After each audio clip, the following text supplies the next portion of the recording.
C'est la maison des pires criminels du Texas. C'est un excellent moyen de dissuasion. C'est aussi un monument de l'échec humain. Bloc C de l'unité de haute sécurité de la prison du département de la justice pénale du Texas.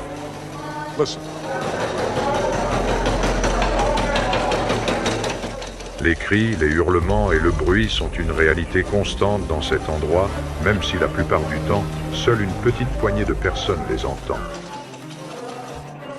C'est le son de l'enfer, les voix d'hommes si violents, incorrigibles ou incontrôlables qu'ils ont été jetés au fond d'une prison.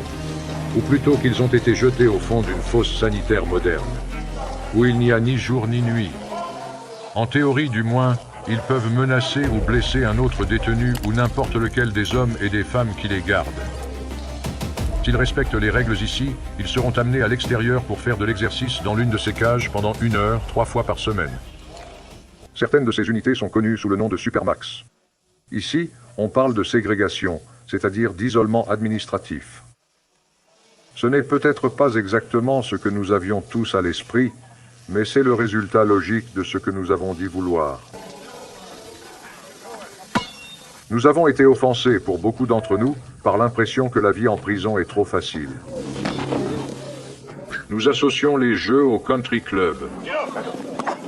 Et les contribuables sont de plus en plus offensés par l'idée que les prisons offrent des divertissements et une liberté conditionnelle généreuse, alors qu'ils pensaient acheter une période de punition précise et définie.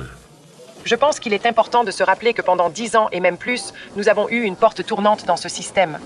Je pense que les citoyens de cet État et probablement de l'ensemble du pays ont dit « ça suffit ». Nous ne voulons plus de ces criminels dans les rues qui s'en prennent à nos familles et à nos amis. Et ils sont prêts à payer ce prix, quel qu'en soit le montant.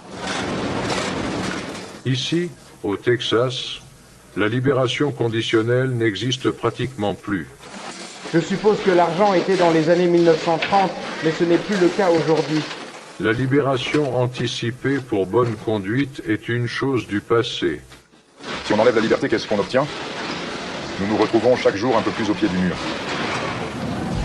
Avec moins de prisonniers bénéficiant d'une libération anticipée et plus de criminels condamnés à des peines obligatoires, la population carcérale du Texas a triplé au cours des 7 dernières années. Et faire de la prison est devenu plus difficile. On dirait qu'ils essaient de provoquer les gens maintenant, vous savez, comme des petites choses comme... je ne sais pas, mec. Ils prennent toujours des choses et ne donnent rien. Good, say the taxpayers. Exactement ce que nous voulions, dit l'électeur. Mais il y a toujours un prix à payer. Avec moins d'incitation au bon comportement, il y a eu plus de violence. La taille et l'influence des gangs pénitentiaires ont augmenté.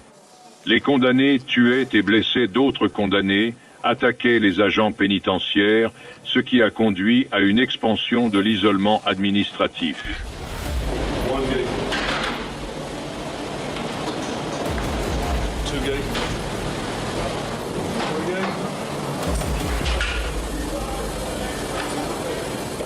Lorsque l'unité est une unité de sécurité maximale, l'isolement est la sécurité maximale d'une unité de sécurité maximale, ce qui signifie que les précautions de sécurité sont beaucoup plus importantes que ce que l'on pourrait imaginer. Il s'agit de l'une des plus anciennes unités d'isolement. Ici, les détenus sont autorisés à sortir de leur cellule tous les jours pour une brève promenade dans le couloir jusqu'à la douche. Ouvrez la bouche. Lève ta langue. Les hommes sont fouillés à nu. Leurs vêtements sont examinés. Puis, avant de sortir de leur cellule, les détenus sont menottés. 2 gardiens escortent chaque homme dans le couloir, derrière un bouclier roulant qui les protège des agressions des autres détenus. Sinon, les seules pauses de la journée ont lieu à l'heure des repas. Le reste du temps, ils lisent, ils écrivent des lettres, ils font des dessins, ils s'assoient. En gros, je reste allongé à lire toute la journée. Oh, c'est le deal, bébé. Le bruit, cependant, ne s'arrête jamais. Il y a du bruit tout le temps. Je veux dire, ça dure toute la nuit. 24 heures sur 24. Toute la nuit. Voici le bloc cellulaire B4 de la prison de Wynne, où les détenus classés au niveau 3, les plus dangereux, sont logés dans des cellules d'isolement aménagées. Ces hommes n'ont droit ni à des privilèges, ni à des effets personnels. Les portes des cellules sont recouvertes d'un lourd grillage. Cela empêche les détenus de jeter sur les gardiens ce qu'ils appellent des cocktails correctionnels, un mélange d'excréments et d'urine. D'urine sur les gardiens. Nous lui demandons quand il est sorti pour la dernière fois. En fait, pour ce qui est des dates, je n'en suis pas sûr. Je dois me fier à l'éclairage pour déterminer le jour et la nuit. Et je ne suis pas sûr des jours. Il y a eu de nombreux jours, je dirais même des semaines. Peut-être même quelques mois. Mais maintenant, nous sommes censés être fonctionnels, individuels, prêts à être relâchés dans la société. C'est peut-être le voisin d'à côté, mais c'est comme ça qu'on est traité. Mais ils veulent que vous agissiez de manière civilisée, dans une cage, à moitié affamée. Mais cela a-t-il fonctionné? Si l'objectif était de réduire la violence, c'est le cas. Au milieu des années 80, il y avait un meurtre pour 1000 détenus. L'année dernière, il y en avait un sur 15 000. L'isolement à la prison de Wynne est difficile. Mais au moins, il y a un minimum de contact humain. Et on peut voir le ciel. Le nouvel établissement, high-tech, informatisé, sanitaire, est bien plus dur. Tout le monde est d'accord là-dessus. L'administration, les détenus, les gardiens, tous reconnaissent qu'ils ont réussi à éliminer pratiquement toute forme de contact humain dans la prison. Les détenus souffrent d'une privation sensorielle aiguë. Comme vous pouvez le voir, il n'y a pas de fenêtre, il y a des toilettes. Vous savez, vous ne sortez pas à cette période. Cela peut être très déprimant. Vous voyez ce que je veux dire? Et vous savez, il y a des gens, comme je le dis, qui ne sont pas aussi forts que d'autres, mais aussi... Certains s'en sortent, d'autres non. Il n'y a que quelques centaines de mètres entre la prison principale et l'unité de ségrégation. 2 détenus transférés à quelques centaines de mètres, dans un autre monde. Le jeune détenu blanc, David Barker, et l'officier responsable, le capitaine Steve Gaylord.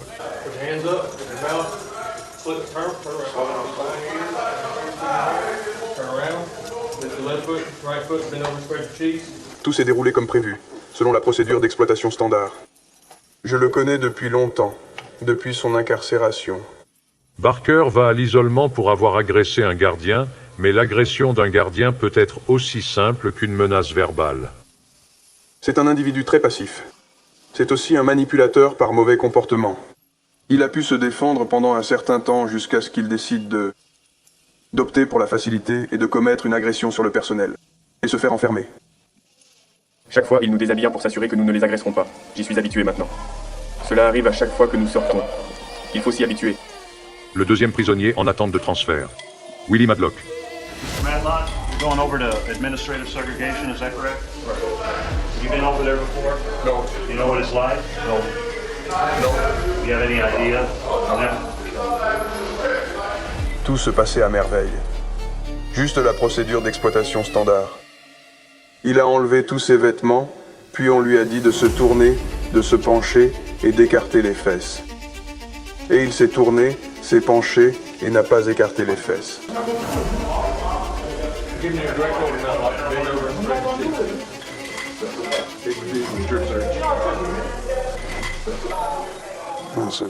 Here we go. Let's redo it and do it the right way. I'll go get the OC and we'll get it right. So you're gonna deal with it now, or if I go get the OC. All I'm saying, man. Tout ce que je dis, c'est que tu vas le faire. Ou je vais chercher le spray au poivre de l'OFC et nous ferons à nouveau une fouille au corps en bonne et due forme. Vous devez donc aller de l'avant et faire ce que l'officier vous a dit de faire. What is it gonna be?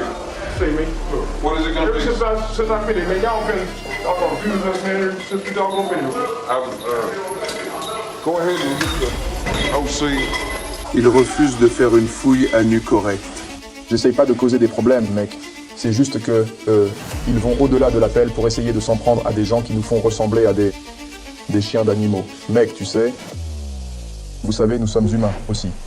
Je vais vous dire, c'est l'occasion de parler et de raconter votre histoire à la télévision et vous allez la perdre parce que vous ne voulez pas faire ce qu'on dit, alors obéissez maintenant. Allons-y. Tu vas le faire ou pas? Vaughn, viens ici et fais ton travail tout de suite. Je lui ai dit qu'il avait l'opportunité de raconter son histoire. Et je lui ai dit qu'il avait cette dernière chance, qu'il n'a pas normalement. Et il l'a saisie. Tirez derrière vos oreilles. Écartez vos jambes. Bras et mains en l'air. Tournez-vous. Montrez-moi. Enlève les chaussures. Montrez-moi. Le dessous de votre pied gauche, votre pied droit. Penchez-vous et écartez vos fesses. Mets ton short. Respirez profondément et allez là-bas. J'ai l'impression que ce n'était pas nécessaire, que c'était fait dans le but principal pour l'humiliation. Normalement, ils ne le font pas. Ils le font, comme vous savez, comme une forme de punition. Le trajet jusqu'à la nouvelle unité de haute sécurité à la prison d'Estelle ne prend que quelques minutes. Willie Madlock purge une peine de 25 ans pour cambriolage. Beaucoup de gars qui sont revenus là où j'étais, ici, nous racontaient des choses horribles. Tu vois, des gars qui se faisaient tuer, ils les congelaient, tu sais, pour te nourrir. Et, tu vois, ils disaient aussi qu'on faisait tourner les générateurs avec la graisse humaine. Genre, ils croyaient que c'était une espèce de foutu camp de la mort, un peu comme les camps de concentration nazis.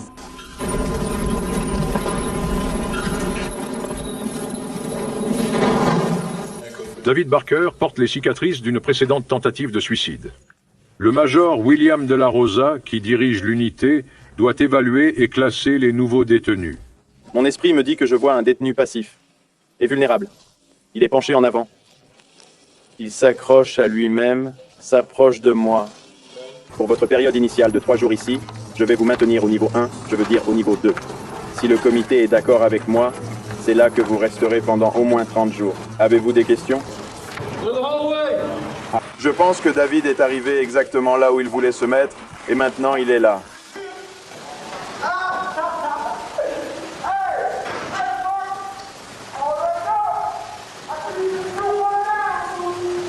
Bro, open 116, 116.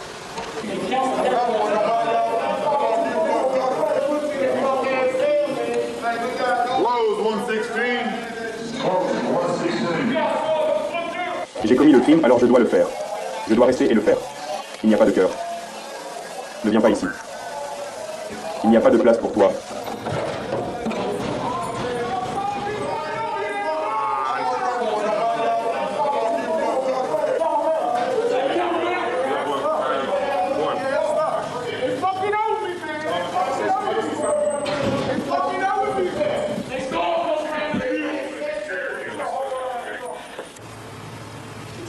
Quand il est entré, bien sûr, j'avais déjà été informé et préparé à ce qu'il pose. Des problèmes dans le bâtiment principal. Dans ce cas, il s'agissait d'une fouille à nu. Je perçois donc un problème. Si vous avez 2 agressions contre le personnel, la dernière, qui a consisté à frapper l'agent, je vais vous laisser au niveau 3.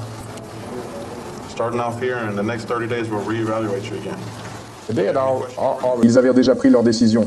Ils étaient juste en train de faire les formalités. Et vous savez, j'avais l'impression d'être traité comme, vous savez, comme du bétail. Il se tient bien droit. Je vois Willie qui fait exactement ce qu'il veut faire ou il pense ce qu'il veut faire. J'ai dit à Willie, je ne vois pas comment tu pourrais avoir des problèmes ici tant que tu fais ce qui est prescrit. Cela vous pose-t-il un problème? Et sa réponse a été non, monsieur. Cela a également créé un grand nombre de problèmes mentaux. Je suis prêt à croire que plus de la moitié des gens ici sont sous traitement psychique. Être enfermés dans ces cellules, 23, 24 heures, 7 jours sur 7. La plupart des gens craquent au bout d'1 an ou 2. La plupart des gens craquent. Il y a un autre côté à l'histoire. Il y a toujours une autre version de l'histoire. Les victimes des crimes qui ont conduit ces hommes ici ne sont ni vues ni entendues dans cet endroit. Les agents pénitentiaires qui circulent dans les couloirs avec une telle autorité et un tel pouvoir, dont beaucoup, en particulier les nouveaux, sont en fait mal formés, sous-payés, et ont souvent très peur d'eux-mêmes. Slowly, slowly, do not run. Now break apart, break apart. Ces hommes et ces femmes sont des stagiaires, des candidats pour le département de la justice criminelle du Texas. Get your hands up, force them up. It burnt. It set your chest real tight, couldn't breathe. Ce qui est une bonne nouvelle pour le reste du pays, un faible taux de chômage et une économie florissante, est une mauvaise nouvelle pour le département de la justice pénale du Texas. Alors que le système a désespérément besoin de renforts, alors que le nombre de détenus a triplé depuis 1989, la crème de la crème, les meilleurs candidats, optent pour des emplois mieux payés et moins dangereux. D'accord, quand nous faisons cette zone, peu importe, et puis vous descendez vers l'avant jusqu'à la zone transversale et vous travaillez votre chemin vers le bas. Vers le bas. Et assurez-vous de bien palper pour ne rien oublier. Toujours. Secouer une zone, d'accord? C'est une autre chose que nous inspectons. D'accord? Des choses comme ça. Ces choses ont été trouvées. Ils affronteront des hommes dangereux, en colère, souvent psychotiques, des hommes qui n'ont rien d'autre que du temps à perdre. Et ceux qui sont affectés à l'unité d'isolement d'Estelle auront toujours à l'esprit le fait que la plupart de ces détenus étaient considérés comme trop dangereux pour être laissés dans la population carcérale générale. Non, monsieur. Le tuer? Non, monsieur. Le piéger? Non, monsieur. Non. Je ne dirais pas qu'ils ne sont pas qualifiés. Notre formation répond aux normes minimales de formation des agents pénitentiaires. Je pense que la formation devrait être renforcée. En fait, la demande est si forte que la formation a été réduite from 6 weeks to 4. Je pense que la formation, si vous écoutez, est adéquate, je veux dire, pour vous protéger. Les tactiques défensives sont conçues pour l'autoprotection de l'agent correctionnel. Il s'agit d'un programme de familiarisation limité à 10 heures. Et tout ce que nous pouvons faire, c'est les familiariser avec les techniques. À l'origine, nous avions demandé à être autorisés à nous entraîner aux tactiques défensives pendant 30 heures, afin de pouvoir appliquer ces exercices de manière plus pratique. D'ici je peux, c'est un bloc direct. La formation a été réduite. Les normes ont été abaissées. Il y a 1 an, le taux d'abandon était de 10%. Il est passé à 1%. Beaucoup de stagiaires ne sont pas en forme, mais s'ils veulent s'amincir et s'endurcir, ils devront le faire sur leur propre temps.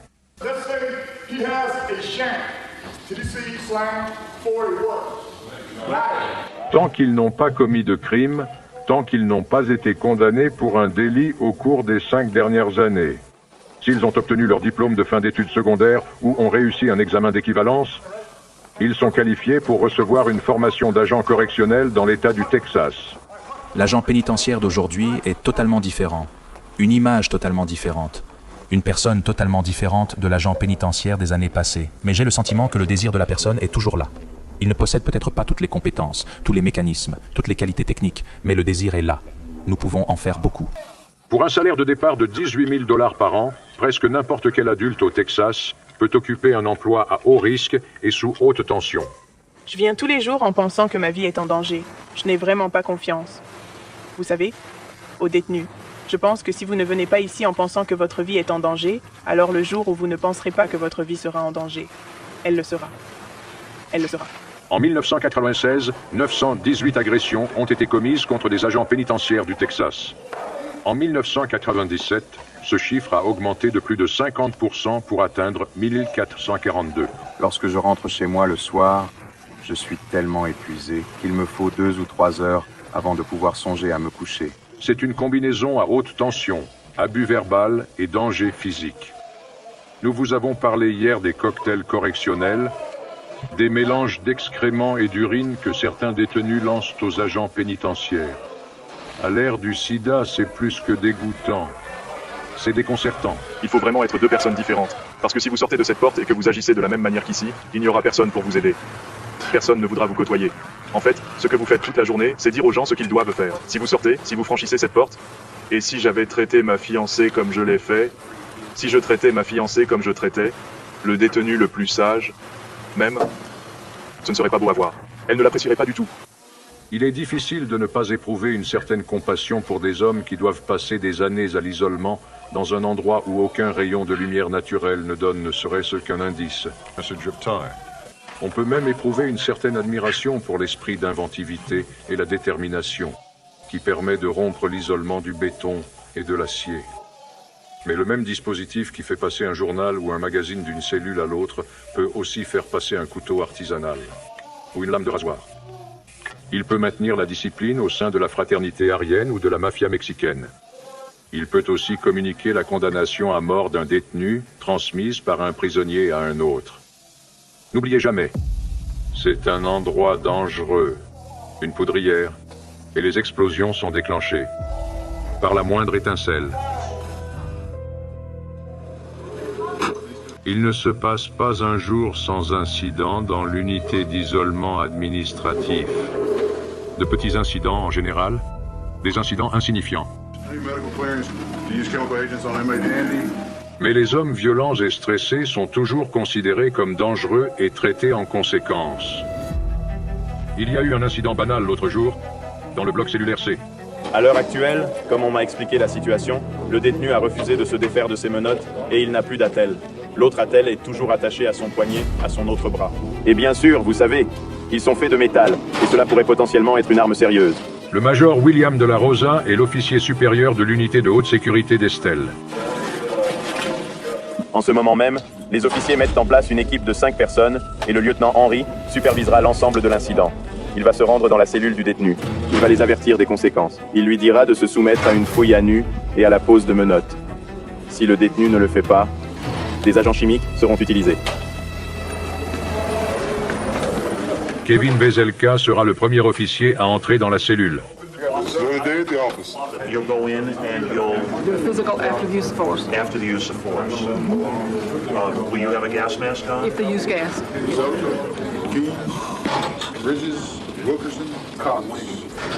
Le troisième homme en ligne, l'officier Rayford Bridges, est le chef d'équipe. Quand on s'habille pour entrer, je veux juste ressortir de la même façon que je suis venu. Je ne veux personne qui est à entrer dans la cellule avec moi, en sorte blessé. D'habitude, en traitant avec ce détenu avant, ça lui envoie le gaz.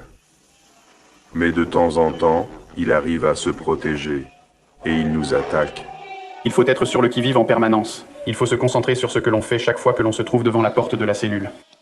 L'agent Kimberly Driscoll enregistre tout ce qui se passe sur vidéo. Le détenu avait juste un comportement anormal. Il n'y a rien de nouveau avec ce détenu. Il voulait juste attirer l'attention.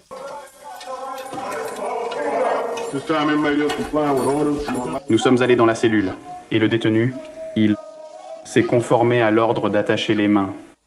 J'ai donc attaché les menottes pour lui. Une fois que nous sommes entrés dans la cellule, que le détenu est maîtrisé, qu'il est placé sur le sol et que les entraves aux jambes sont attachées, je lui fais savoir que les entraves aux jambes sont sécurisées. Lorsque les entraves aux mains sont fixées, je lui fais savoir que les entraves aux mains sont fixées. Chaque fois qu'ils ont ces entraves, qu'elles soient derrière son dos, je les ai vus les amener devant. Ils peuvent mettre ces menottes ou ces entraves devant en un clin d'œil. Aussi vite que vous clignez des yeux. Le détenu, comme vous l'avez tous vu et constaté, a obtempéré. Il nous a rendu les menottes, et il n'a pas été nécessaire de recourir à la force. Tout s'est donc bien passé cette fois-ci. Au début, quand j'ai commencé à faire ça, c'est un peu effrayant, vous savez. Mais très vite, on s'habitue à ce quotidien.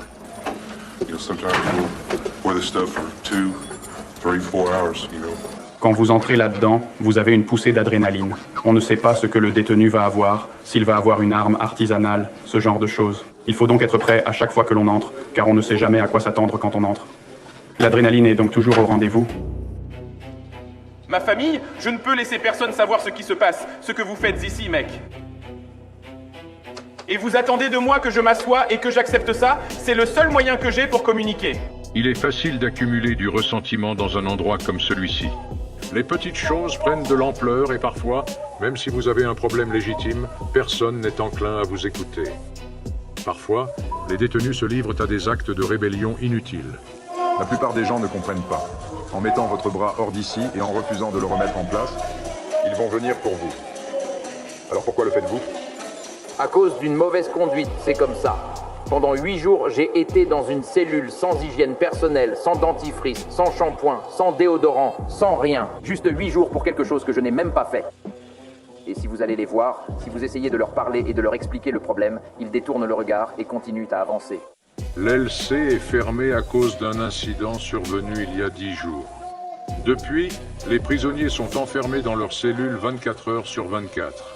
L'eau n'est ouverte que quelques minutes à la fois, toutes les 2 heures. Il n'y a pas eu de repas chaud, juste des sandwichs à la mortadelle et au beurre de cacahuètes pour le petit déjeuner, le déjeuner et le dîner. Et, comme l'a dit l'homme, pas d'article de toilette non plus. Ils ont pulvérisé le gaz l'autre jour. Le 16, vous n'imaginez pas le nombre de personnes, à quel point ils sont proches de tuer des gens. Certains détenus disent que cela a commencé à cause des œufs. Quelques hommes pensaient avoir droit à 2 œufs pour le petit déjeuner, alors qu'ils n'en recevaient qu'un.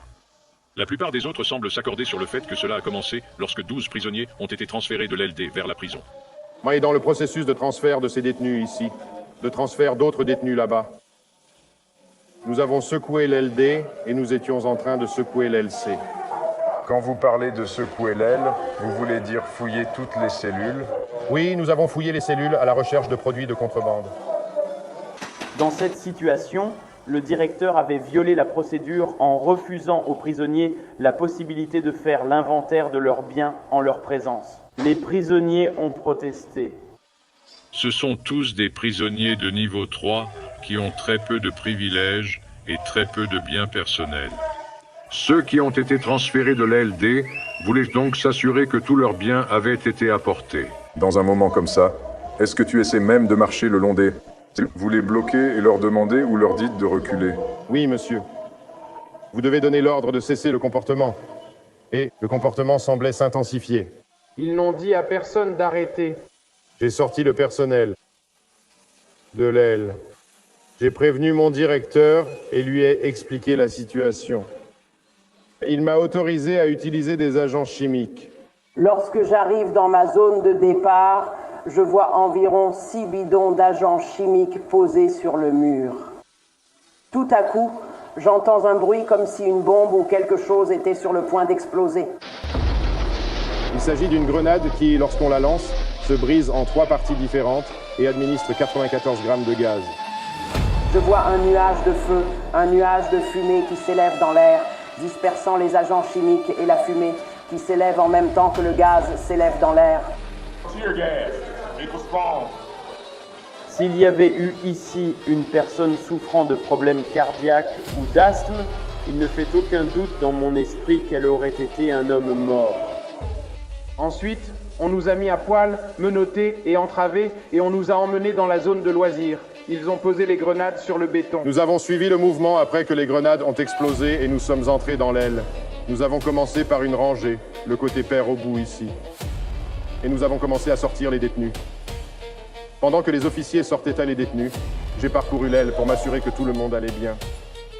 Certains détenus n'ont pas été très affectés. Ils m'ont dit qu'ils allaient bien et qu'ils n'avaient pas besoin de sortir.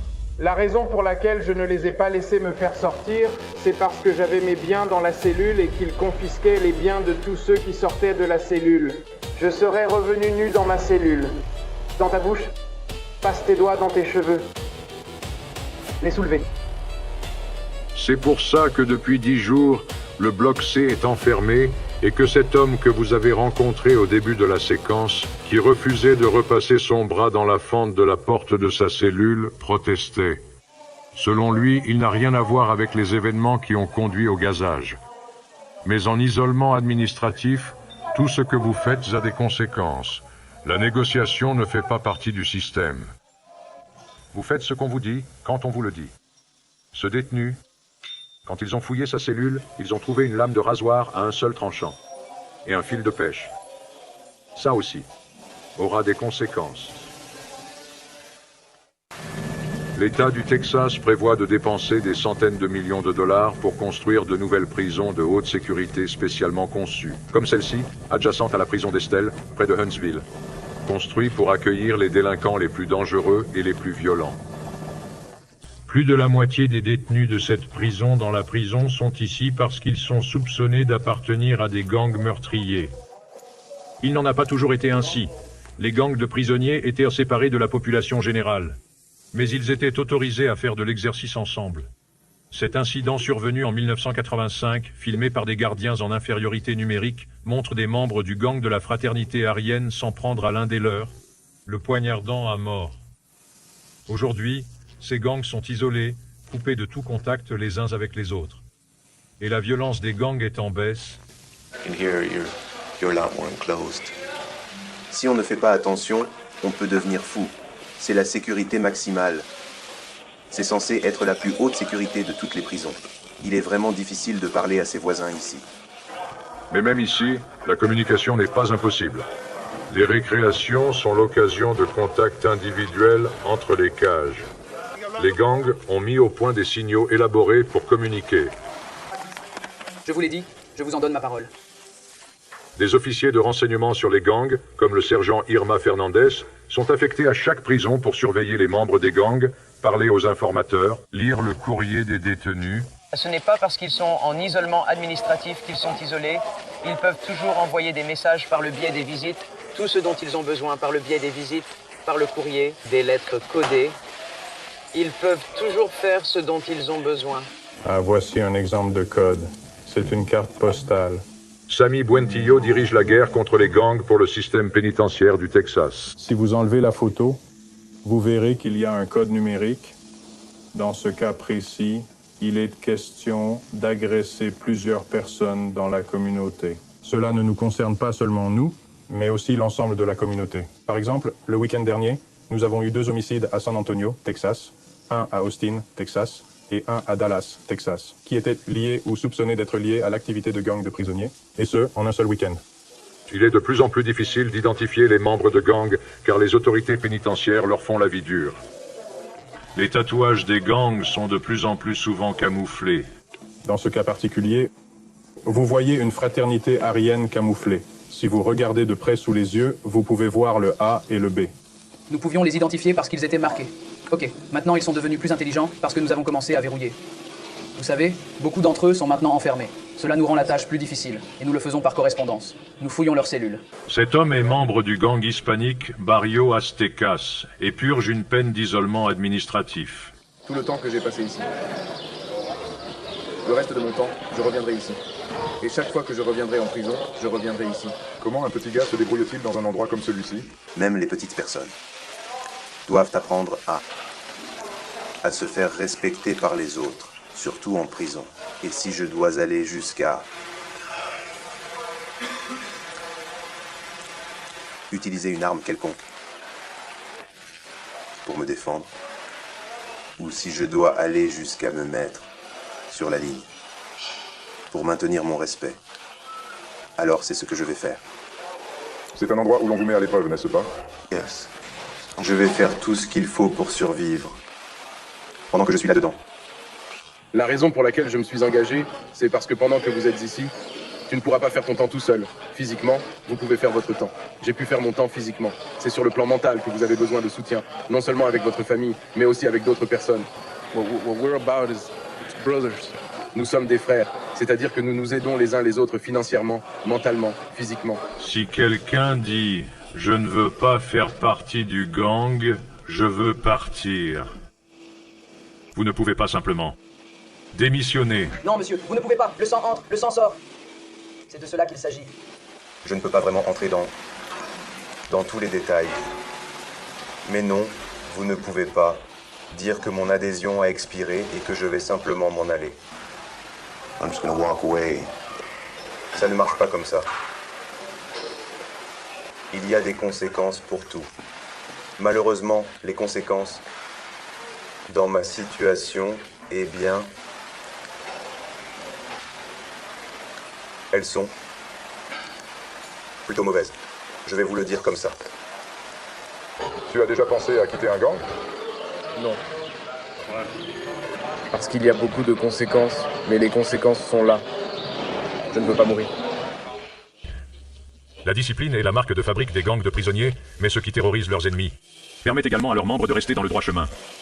Dans ce bloc cellulaire, où les membres de la mafia mexicaine sont placés en isolement administratif, c'est l'unité la plus calme et la mieux élevée de la prison. Le bloc K, une unité de haute sécurité de la prison. Ici, on ne crie pas de colère et on ne frappe pas aux portes. C'est ici que se trouve le Mexican EMI, la mafia mexicaine. Avec plus de 1500 membres dans les seules prisons du Texas, ils sont considérés comme le plus grand gang de prisonniers du pays et l'un des plus violents.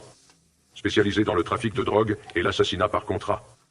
J'ai discuté avec des membres du gang dans leur cellule du bloc K. Oh, c'est le bloc cellulaire le mieux élevé de l'unité.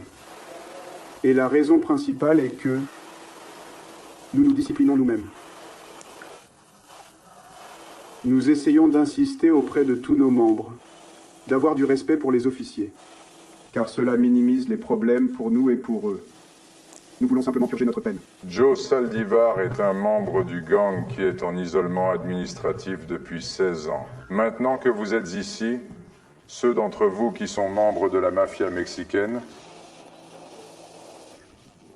sont ici non pas parce qu'ils ont agressé un gardien ou pas nécessairement parce que vous avez commis des actes de violence pendant que vous étiez dans la population carcérale, mais simplement parce que vous êtes membre d'un gang de prisonniers. Toute personne connue ou soupçonnée d'être membre d'un gang était mise à l'écart, mais depuis 4 ou 5 ans. Nos dirigeants n'ont fait qu'établir des relations. D'établir des relations pacifiques avec tous les détenus. Le fait est que vous êtes une famille. Vous n'êtes pas seulement loyaux les uns envers les autres parce que vous voulez l'être, il y a des moments où vous êtes loyaux les uns envers les autres parce que les conséquences de la déloyauté, je veux dire, j'ai lu votre constitution. Les conséquences de la déloyauté. En théorie, ils sont censés être des hommes morts, mais il y a des blocs cellulaires pleins d'ex-membres. Pas seulement de notre famille, mais d'autres familles. Et il est pratiquement impossible de réaliser un meurtre. C'est la façon dont vous envisagez les choses. Vous êtes ici depuis combien d'années? Environ 17 ans. 7 ans en prison. Combien d'années en isolement? Environ 16 ans. Expliquez-moi, je veux dire, vous êtes un homme très éloquent et apparemment très cultivé. Expliquez-moi comment un homme peut survivre à cela et garder sa santé mentale comme vous l'avez fait. Eh bien, je m'occupe de tout ce qui me passe par la tête. Je dessine, j'écris, je lis, je fais de l'exercice et je reste actif. J'ai 55 ans et j'essaie de rester en forme. Êtes-vous condamné à perpétuité? Je suis condamné à perpétuité. Et j'essaie d'obtenir une libération conditionnelle. Personne ne semble pouvoir être libéré sur parole. Non, il n'y a plus de libération conditionnelle au Texas. Et je ne sais pas. Je suppose que je suis coincé ici. J'ai rencontré plusieurs hommes, comme vous, Joe, des hommes très intelligents, qui ont l'autodiscipline de s'enseigner à eux-mêmes. Quelque chose que de l'extérieur, il aurait fallu aller à la fac de droit pour l'apprendre. Et je suppose que la triste question est de savoir pourquoi vous ne l'avez pas fait lorsque vous étiez à l'extérieur et que vous aviez la possibilité de le faire. Je suppose que si nous avions cette réponse, nous ne serions pas ici. Je ne le comprends pas moi-même. Je ne le sais pas. Je veux dire, réfléchissez. Si vous aviez fait des études de droit, vous pourriez être à l'extérieur et aider d'autres jeunes hommes à sortir d'ici, n'est-ce pas? Oui, monsieur. Speedy Garza est un jeune homme du bloc cellulaire K qui pourrait voir l'extérieur de la prison avant de vieillir, dont l'audience de libération conditionnelle est prévue en juin et la libération générale en 2001. Votre famille est venue vous rendre visite il y a quelques jours. Est-ce que cela rend les choses plus faciles ou plus difficiles lorsque vous avez vu la famille? C'est vraiment difficile. Je ne peux pas montrer que j'ai peur, ou qu'il me manque, ou que je suis fatigué d'être dans cet endroit. Je ne peux pas montrer beaucoup d'émotions à ce moment-là. Je dois essayer d'être fort pour qu'ils puissent l'être. Je fais de mon mieux, de garder le sourire et de leur faire croire que tout va bien. Pendant que Speedy Garza rencontre sa famille à proximité, une mère s'entretient avec son fils.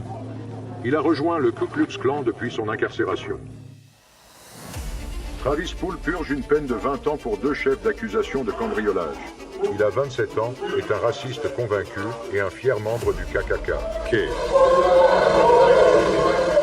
Il est maintenu en isolement total, confiné dans sa cellule sans fenêtre 23 heures par jour.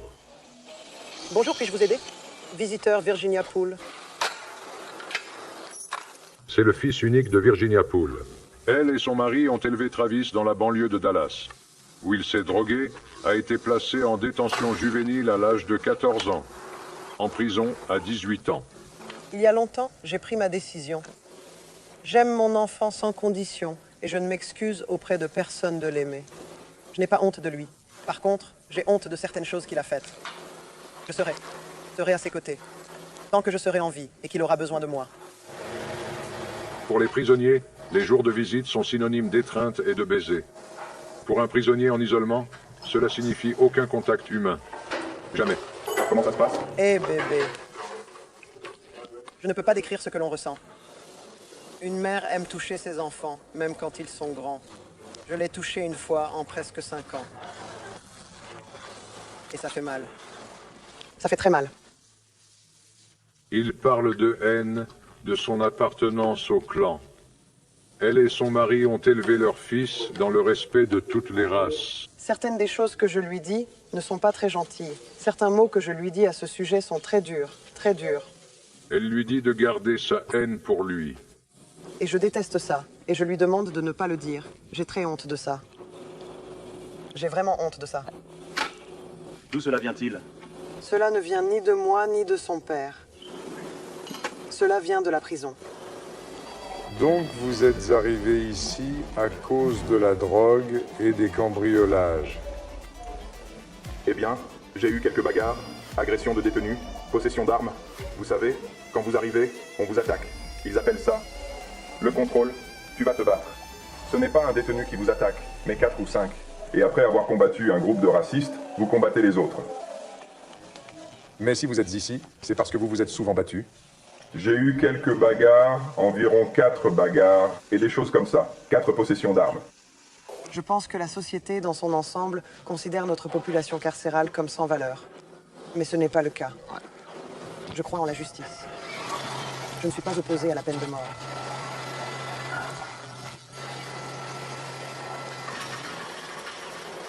Et elle provoque beaucoup d'émotions contradictoires dans le cœur d'une mère. C'est tout ça, l'Amérique. C'est tout ça, l'Amérique. Reconnaissez-le. Reconnaissez-le. Que nous n'allons nulle part. Génocide. Nous sommes la race maîtresse. Mon enfant ne devrait pas vivre dans cette situation. L'enfant d'aucune mère ne devrait vivre dans cette situation. Mais cependant, nous devons avoir la justice dans notre société. Et nous ne sommes pas contre la justice. Ces unités d'isolement administratif, appelées prisons supermax dans certains États, sont propres, de haute technologie, à la pointe du progrès. Et très, très dures à supporter. Quand je suis arrivé dans cette prison, ça n'a rien à voir avec les autres prisons. Speedy Garza est en prison pour 2 chefs d'accusation de cambriolage. Il est ici en isolement administratif, parce que les autorités pénitentiaires l'identifient comme un membre de la mafia mexicaine, le plus grand et le plus violent des gangs de prison en Amérique. Venez ici.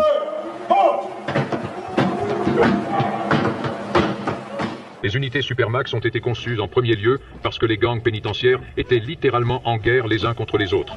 Les responsables des prisons ne pouvaient pas contenir la violence. Désormais, si vous êtes identifié comme membre d'un gang de prisonniers, vous êtes automatiquement affecté à l'une de ces unités. Il s'agit de modifier le comportement et la privation sensorielle font partie du plan. Le docteur Stuart Gracian, psychiatre à Harvard, a étudié les effets de l'isolement sur les prisonniers dans le monde entier. Ils commencent à voir les murs de leurs cellules bouger. Les lumières deviennent de plus en plus brillantes et de plus en plus ternes. Ils commencent à voir des taches, puis ces taches deviennent des stimulations significatives, des hallucinations.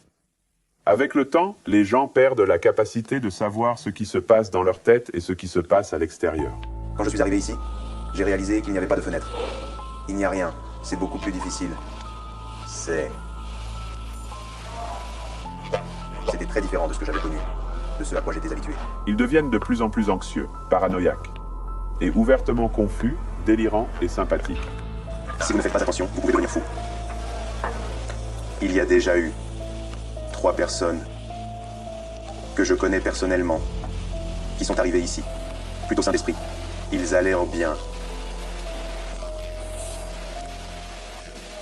Malheureusement, ils ne sont plus les mêmes. Le sénateur de l'État du Texas, John Whitmire, était à l'avant-garde du mouvement de fermeté à l'égard des criminels. Nous avons le code pénal le plus sévère des États-Unis. C'est coûteux, c'est malheureux. Mais que faire lorsque des individus s'obstinent à violer la loi? Ils ne veulent pas entendre. Ils veulent blesser les gens. Ils veulent blesser les gardiens. Ils veulent blesser d'autres détenus. C'est leur premier. C'est un prototype. Nous en construisons plusieurs autres. Et la question devrait être... Où vont-ils maintenant? En fait, le crime qui vous a valu d'être condamné à une peine de prison n'a rien à voir avec le fait que vous passiez du temps en isolement administratif. Certains des criminels les plus violents sont des prisonniers modèles. Certains hommes condamnés pour des délits mineurs tels que le cambriolage, la vente de marijuana ou la conduite en état d'ivresse se retrouvent ici parce qu'ils ont eu recours à la violence pour une raison ou une autre, dans la population carcérale générale. Et une fois qu'ils sont ici, quelle que soit la raison qui les a amenés ici, ils doivent faire face à l'isolement. Et beaucoup d'hommes ne le peuvent pas. J'ai vu des gens perdre la tête et dire qu'ils étaient complètement fous. Ils jouent avec leurs propres déchets. Vous savez? Ce genre de personnes. Je ne peux pas vraiment dire ce qu'ils font quand ils sortent. 95% de ces personnes se retrouveront à nouveau dans la rue. C'est la statistique. C'est le nombre de personnes qui en sortent. Et lorsque vous les logez dans ces établissements, vous nous coûtez le plus d'argent possible. C'est la façon la plus coûteuse de loger un prisonnier. En fin de compte, vous ferez sortir les prisonniers plus tôt et vous les ferez revenir dans notre communauté, dans l'état le plus violent, le plus fou et le plus désordonné possible. Dan Busby, psychologue pénitentiaire, n'est pas d'accord. Parfois, cela n'a absolument aucun effet. Ce n'est absolument rien pour eux. Dans d'autres cas, la dérivation du stimulus aura un certain effet. Mais je pense qu'il s'agit d'un très faible pourcentage. J'ai l'Esprit de Dieu en moi. C'est exact. Je suis un fils de Dieu. Le pourcentage est peut-être contesté, mais tout le monde s'accorde à dire que cet endroit rend les hommes fous. Oui, ça aide vraiment. Vous avez plusieurs gars sur cette aile qui sont devenus fous. Nous avons appris, nous le croyons maintenant, comment construire la prison du futur. Il faudra peut-être attendre encore quelques années avant de pouvoir prendre la pleine mesure de ce que nous avons accompli. La solitude est une chose précieuse, mais seulement lorsqu'elle est choisie. Ici, vous n'avez que très peu de choix. Ici, la solitude est une réalité constante qui régit votre vie et met à l'épreuve votre endurance. Votre cellule fait un peu plus de 2 mètres de large, et si vous incluez la largeur de votre couchette, elle fait environ 3 mètres de long.